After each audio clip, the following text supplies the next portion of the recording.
Vegas Scene Magazine. We're in Mandalay Bay in High Kennedy Lounge.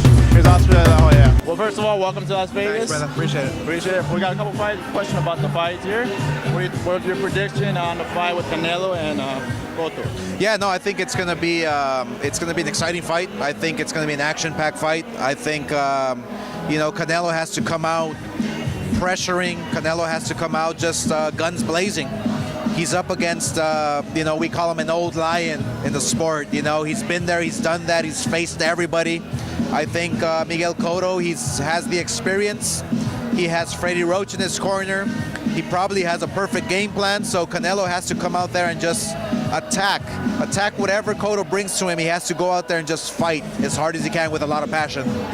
Obviously here, age is a great difference here. Cotto being a little older. Do you think that's going to be a factor in this fight? Absolutely. I think, how long can Cotto's legs withstand the pressure? We have 12 whole rounds to find out.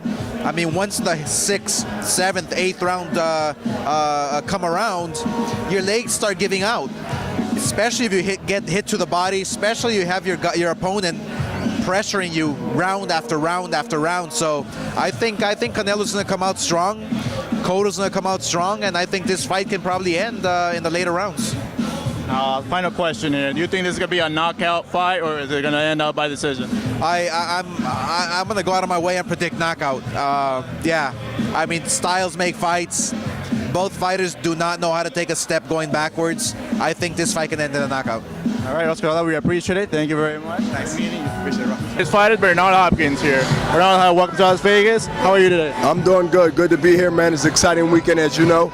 Excited. The fans going to enjoy it this Saturday on HBO pay-per-view. Definitely a pleasure seeing you. What are your predictions on the fight for Canelo and Miguel Cotto? Well, I'm extremely biased, but I'm biased in a realistic way. First of all, I believe it's going to be a fight of wills. Then it's going to simmer down and it becomes Canelo fight from the 7th all the way up to the 12th. I do believe it's going to go 12 rounds, but I believe that it's going to be a situation where people is going to see the full blossom of Canelo becoming that man that night, which is Saturday night on HBO pay-per-view. But it won't be no cakewalk, but it will be worth the tug of war back and forth between who take over and who don't. I see Canelo by decision, no controversy, just a decision, but Cotto will give a gallant effort. Okay. Do you think, obviously Cotto a little bit older, do you think that's going to be a factor in this fight, or? It could be a factor in experience, but also going to be a factor in you 1 or 2 punches late when you deliver his rather. So it's a double-edged sword where you in the ring with the guy that's 9 years younger.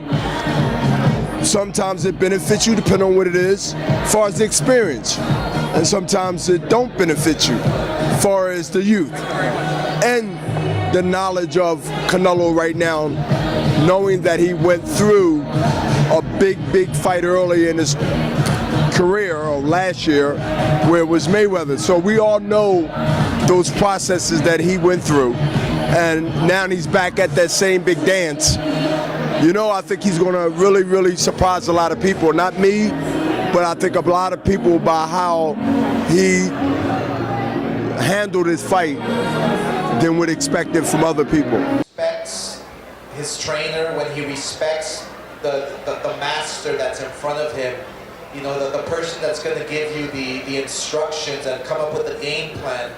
When you respect that person, Freddie, for some reason, brings out the best in you.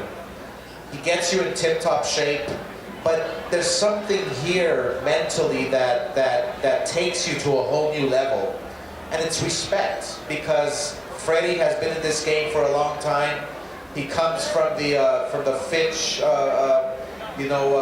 school, which is very respectable, but there's something mentally that Freddie does to you that takes you to new heights. It makes you want to win. It makes you want to dig deep down inside and win fights.